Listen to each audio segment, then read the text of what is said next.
या बातमीचे प्रायोजक आहेत आरमान अत्तर अँड परफ्यूम, मक्का मस्जिद समोर, ताज कॉम्प्लेक्स, विजापूर वेस्ट, सोलापूर। श्री असाउद्दीन ओवैसी।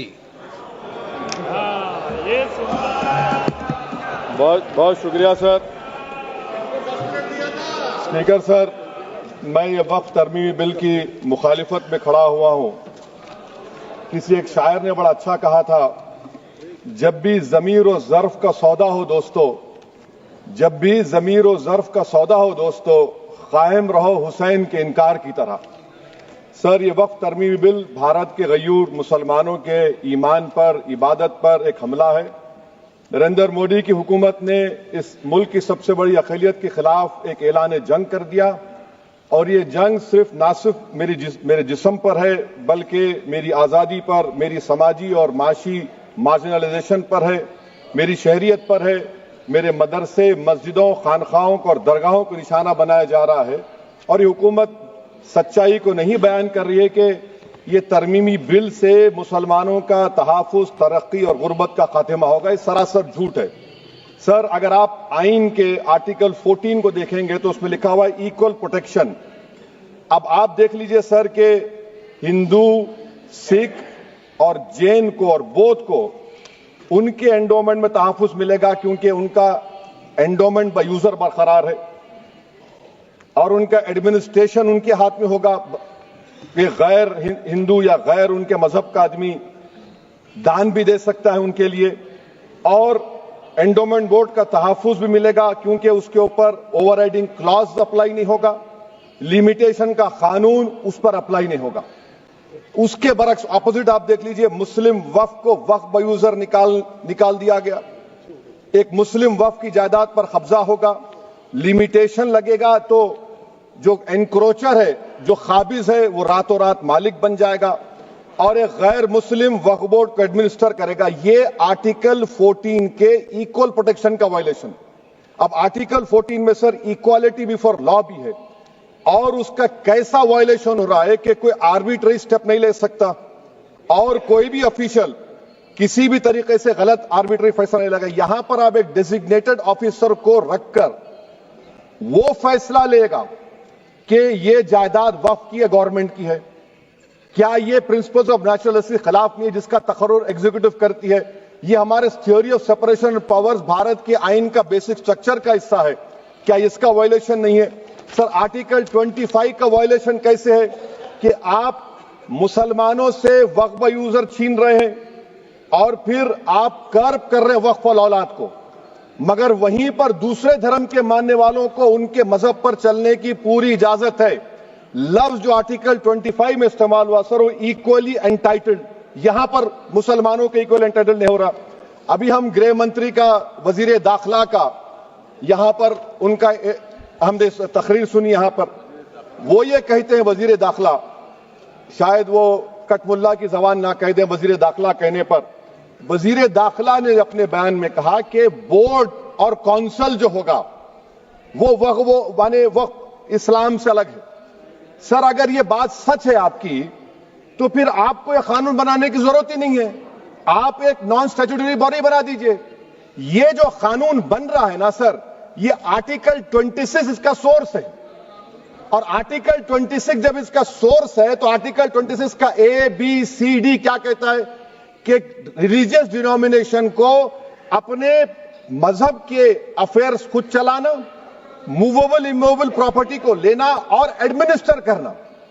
जब हिंदू धर्म को, बौद्ध धर्म को, सिखों को यह राइट दिया गया है, तो आप कैसे मुसलमानों से छीन रहे हैं? तो यह आर्टिकल 26 का ग्रेव वायलेशन है।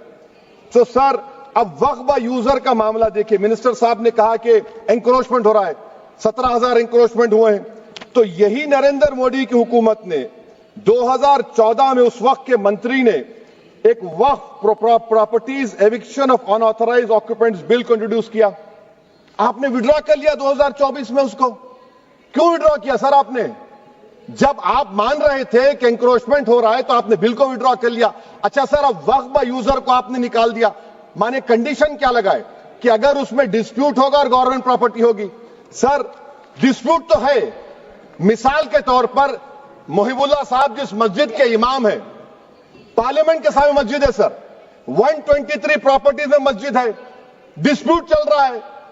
कल कलेक्टर या डिस्ट्रिक्ट ऑफिसर बोलेगा कि भाई साहब ये गवर्नमेंट प्रॉपर्टी है, स्टिकर लगा दिया जाएगा, मस्जिद बंद, गवर्नमेंट प्रॉपर्टी हो गई, होगी ना सर।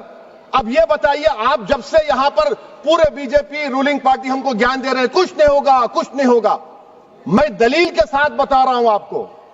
ये मस्जिद दिल्ली गवर्नमेंट बोलती हमारी है, वक्फ दिल्ली वक्फ बोलता हमारी है, तो सर वक्फ बाय यूजर, अगर मैं अपनी गवर्नमेंट के खिलाफ वक्फ बोर्ड वक्फ बाय यूजर इस्तेमाल नहीं करेगा तो क्या है सर। अच्छा, ये अमेंडमेंट जब हो जाएगा तो मुझे कहने दीजिए सर, सिर्फ प्राचीन मंदिरों की हिफाजत होगी, मस्जिदों की नहीं होगी।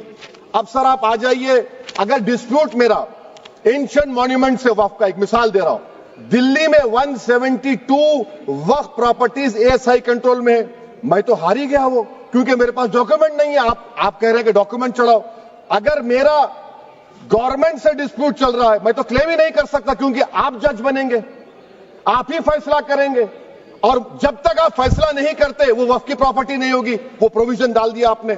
अच्छा, अगर मेरा डिस्प्यूट एनक्रोचर से होगा सर, तो एनक्रोचर में तो आपने तो 107 को डिलीट कर दिया, आप रातों रात खाबिज को, एनक्रोचर को मालिक बना रहे हैं। सर मैं ये पूछना चाहता हूं आपके जरिए हुकूमत से, एक मुंबई में एक बहुत बड़े दौलतमंद है,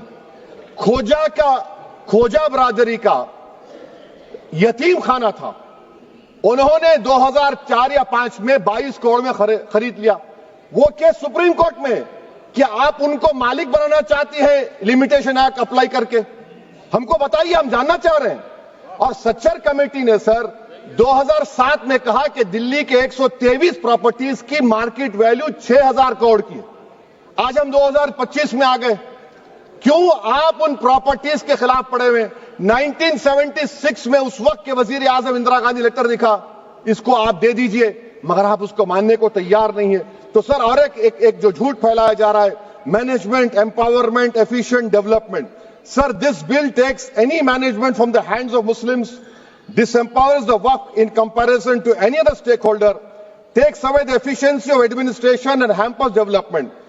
Waqf disempowerment in the name of efficiency, inefficiency is being created. The progress of development from pre-independence till today is sought to be destroyed. Sir अभी हमारे होम मिनिस्टर साहब ने फजल पुकाया केस का जिक्र किया। सर मैं आपसे गुजारिश करूंगा कि होम मिनिस्टर जरा अच्छे लोगों को रखकर इंफॉर्मेशन ले, फजल पुकाया का ऑबिटर क्या है? इट इज ऑबिटर, वो रेशो डेसिडेंडाई नहीं है जो आपने कहा है।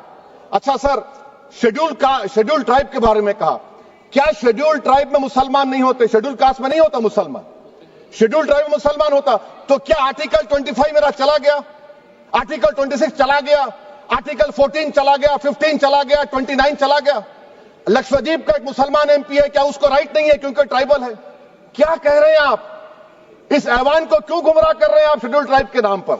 सर और एक चीज जो आपको बता रहा हूं सर, अब आप जब आर्टिकल 26 से मेरा सोर्स है, तो आप सेंट्रल वक्फ काउंसिल में 22 में से 11 आप नॉन मुस्लिम को बना सकते हैं, रिलीजन न्यूट्रल आपने कह दिया, और आप बनाएंगे, क्यों बनाएंगे आप? स्टेट वक्फ बोर्ड में 7 नॉन मुस्लिम होंगे और 4 मुसलमान, क्यों होंगे? क्योंकि आप लॉ में 95 में डायरेक्ट मैनेजमेंट में ले सकते हैं 5 साल के लिए। आप वक्फ बाय यूजर को आप कलेक्टर डिस्ट्रिक्ट ऑफिसर बोलेगा ये वक्फ की प्रॉपर्टी नहीं है, तो वो वक्फ बोर्ड खामोश बैठ जाएगा, कुछ एक्शन ही नहीं लेगा, क्योंकि वो आपके प्यादे हैं। अच्छा, जब आप नॉमिनेट करेंगे सर मैं मोदी गवर्नमेंट के खिलाफ नो कॉन्फिडेंस ला सकता हूं, मगर वक्फ बोर्ड का चेयरमैन जो नॉमिनेट होगा उसके खिलाफ नो कॉन्फिडेंस नहीं ला सकते, हम बिल्कुल नहीं ला सकते। क्या मजाक है बताइए आप? ये डेमोक्रेसी है। नॉमिनेट भी स्टेट गवर्नमेंट करेगी, वो अगर डिक्टेटर बन जाएगा जैसा आज भारत में हो रहा है तो वो भी नहीं हटेगा। कम से कम यहां पर तो इलेक्शन है, वहां पर तो आप 5 साल झेलते रहो उसको। अच्छा सर, अब ये जो क्लॉज 11 और क्लॉज 9 आप 16AA से देखिए, where the qualification of the members of the board has been limited only to 3 categories contained in 14(1)(c). Intention is very clear that a majority is to be packed with non-Muslims. So who will defend my interests, sir? If I cannot depend on the state waqf board, central waqf council, which are going to comprise non-Muslims, this in itself is a clear violation of Article 26, 14 and 15, sir. अच्छा sir, CO पहले 95 act में था कि word मुस्लिम, आपने गायब कर दिया उसको। अरे आखिर क्यों इतनी नफरत है आपके लफ्ज मुसलमान से? अच्छा फिर क्या कह रहे हैं आप कि ये भी आर्टिकल 26 का वायलेशन है। सब जितने हिंदू धर्म के प्रॉपर्टीज है, सिख धर्म के, बौद्ध के हैं और आपके जैन के, वहां पर उन्हीं के मजहब का ऑफिसर होगा। और कहां पर नहीं होगा? वक्फ बोर्ड में। Waqf board is a pure religious institution, इसको समझने की जरूरत है। तो आप ये कर दे रहे हैं सर। अच्छा सर आप देखिए, अब आप आ जाइए ये ट्राइब्यूनल पर। मुझे समझ में नहीं आया सर कि हमारे होम मिनिस्टर वजीर दाखिला ने क्या कह दिया कि 2013 का जो कानून है वो नहीं बनता तो हम नहीं लेके आते।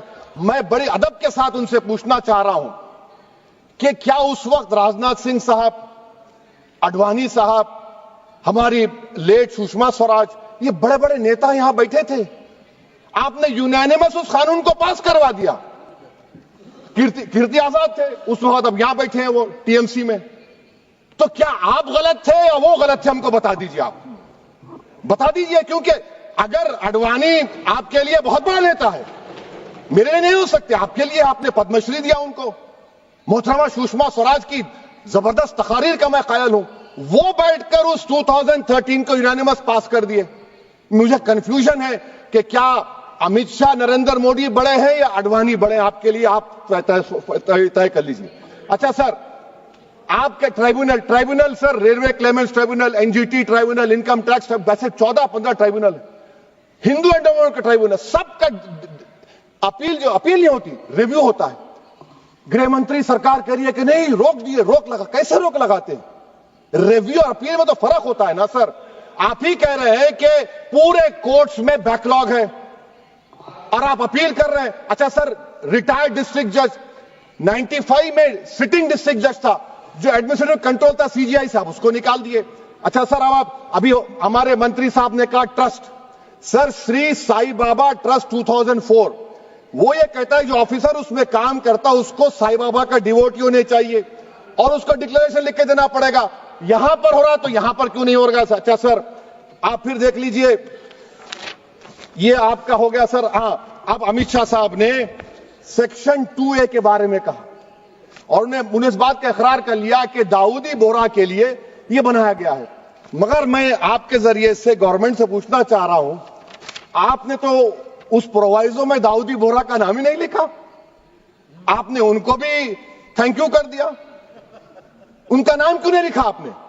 और सर, और गवर्नमेंट क्या कर रही है? आप मुस्लिम समाज में जो बेकार किस्म के लोग हैं उनको एक रास्ता बना रहे हैं, एग्जिट दिखा रहे हैं कि तुम्हें वक्त से बचना है तो तुम्हें ट्रस्ट बना लो। ये क्या कर रहे हैं सर आप? कम से कम उन दाऊदी बोहरा को आप दे देते। अच्छा sir, clause 3V section 36 clause 18 देख लीजिए। Oral appointment has sought to be discontinued even though it is recognized practice in Islam. Muslim personal law is recognized oral waqf and 1937 Shariat Application Act. Sir आप clause 39 पर आ जाइए। 5 साल के लिए मुसलमान। मैं किरण रिजिजू से पूछना चाहता हूं, सर दाढ़ी रखे तो मुसलमान प्रैक्टिसिंग है या क्लीन शेव आपकी तरह है? तो बताइए हमको, प्रैक्टिसिंग क्या होगा? अच्छा, किसी को पकड़ के मॉब लिंच कर दिया और बोले कि JSR का नारा लगाया, और वो JSR का नारा लगाया तो क्या मुसलमान रहेगा? नहीं रहेगा। या फिर देश के प्रधानमंत्री ने कहा था कपड़े देखकर पहचानो, तो क्या कपड़े देखकर आप कह देंगे? अच्छा, अगर कोई क्रिश्चियन हिंदू धर्म कबूल करता है तो क्या वो मंदिर को दे सकता प्रॉपर्टी? फिर भारत के संविधान में आर्टिकल 300 क्यों है सर? राइट टू इक्वालिटी क्यों है? फ्रीडम ऑफ रिलीजन क्यों है? 5 साल कहां से लाएंगे? अच्छा सर, और एक चीज सर, और एक चीज मैं आपको बोल के खत्म कर दूंगा सर। इस बिल में वक्फ औलाद का सर, इसमें आप देखिए clause 432, the creation of waqf al-awlad shall not result in denial of inherent rights to heirs, including women heirs or the waqif or any other right of person. Sir, ये article 25 का violation है, शरीयत application act 37 का violation, article 300A का violation है। अच्छा, हिंदू धर्म में सेल्फ एक्वायर्ड प्रॉपर्टी को एक हिंदू, अब उसके फर्ज के 2 बच्चे हैं, वो एक को अपनी पूरी दौलत दे सकता है, कोई रोक टोक नहीं है। वो कहेगा नहीं मैं घर के बच्चों को नहीं दूंगा, मोहल्ले के गरीब को दे दूंगा, वो भी कोई रोक टोक नहीं है। वहां पर आपको बच्चों की फिक्र नहीं है। जब मैं अपनी प्रॉपर्टी को अल्लाह को मालिक बनाकर दे रहा हूं, आप कह रहे बच्चियों की फिक्र नहीं है। इतनी मोहब्बत आप बिल्किस बानो से दिखा देते तो आपके लिए दुआएं देती आपके लिए। तो सर आप दूसरी बात आप देख लीजिए सर, आखिरी बात कहकर मैं अपनी बात को मुकम्मल कर रहा हूं सर। नहीं खैर मैं मुकम्मल कर रहा हूं, स्पीकर साहब बहुत टाइम दे दिए। सर आप देखिए इसमें अमित शाह साहब बोले कि इतनी प्रॉपर्टीज का कब्जा हुआ, चोरी हुई, ये हुआ। सर क्लॉज 2652A सेक्शन, अगर कोई प्रॉपर्टी बेचता है 2 साल की सजा थी, आपने क्या कर दिया, उसको 6 महीने कर दिया। नॉन बेलेबल था, आपने बेलेबल कर दिया। सेक्शन 40 की बात करते हैं, सेक्शन 40 में सर हमको जो ज्वाइंट वर्किंग कमेटी का जो नोट्स दिए, उसमें मिनिस्ट्री ऑफ माइनॉरिटी अफेयर्स ने कहा कि 30 साल में 515 केसेस सेक्शन 40 के और सिर्फ 8 लोग कोर्ट को गए। वक्फ यूजर का कानून तेलंगाना आंध्रा में है, सेक्शन 40 का कानून तमिलनाडु 63 है, आंध्र प्रदेश में 43 है। और सर आप डायरेक्शन दे रहे हैं, अच्छा क्लॉज 4218B देखिए सर, आप रूल बना रहे हैं, कोऑपरेटिव फेडरलिज्म के खिलाफ है, इतना रूल बना रहे हैं। और आखिर में सर मैं आपको बताना चाह रहा हूं स्पीकर साहब, ये बिल का मकसद सिर्फ मुसलमानों को जलील और रुस्वा करना है, मुसलमानों को दूसरे दर्जे का शहरी बनाने का इनका मकसद है। सर अगर आप हिस्ट्री को पढ़ेंगे तो महात्मा गांधी उस वक्त के व्हाइट अफ्रीका में सफेद फार्म अफ्रीका के कानून को महात्मा गांधी ने कहा था कि ये मेरा कॉन्शियंस इसको मानता नहीं है, मैं इस कानून को कबूल नहीं करता हूं। तो महात्मा गांधी ने क्या किया, उन्होंने उस कानून को फाड़ दिया। तो मैं गांधी की तरह इस कानून को फाड़ता हूं, ये अनकॉन्स्टिट्यूशनल है सर। इस देश में झगड़े पैदा करने का काम बीजेपी करना चाहती है मस्जिद और मंदिर के नाम पर, इसीलिए मैं इसका कंडेम करता हूं। और मैं आपसे गुजारिश करता हूं कि मैंने अपने 10 अमेंडमेंट दी हैं, आप इसको कबूल करिए सर, मुझे बोलने का मौका दीजिए और उस पर डिवीजन का मैं डिमांड भी करूंगा। Thank you sir. कुणाला गिफ्ट द्यायचा असेल तर मग चला ना अरमान अत्तर अँड परफ्यूम मध्ये सर्व प्रकारचे ब्रँडेड अत्तर परफ्यूम एकाच ठिकाणी मिळण्याचे सोलापुरातील प्रसिद्ध ठिकाण अरमान अत्तर and perfume.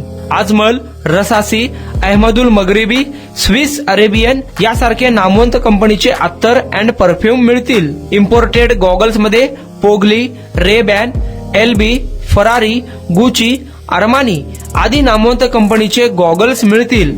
रॅडो, Rolex, Armani, AP, Hublot या कंपनीचे लेटेस्ट इम्पोर्टेड वॉचेस उपलब्ध। त्याशिवाय टेबल लॅम्प, बखुरदानी, मसाज गन, इम्पोर्टेड अगरबत्ती, हेअर ड्राय, फिंगर रिंग्स या वस्तू खरेदीसाठी एकदा अवश्य भेट द्या। अरमान अत्तर अँड परफ्युम्स, मक्का मस्जिद समोर, ताज कॉम्प्लेक्स, विजापूर वेस्ट, सोलापूर।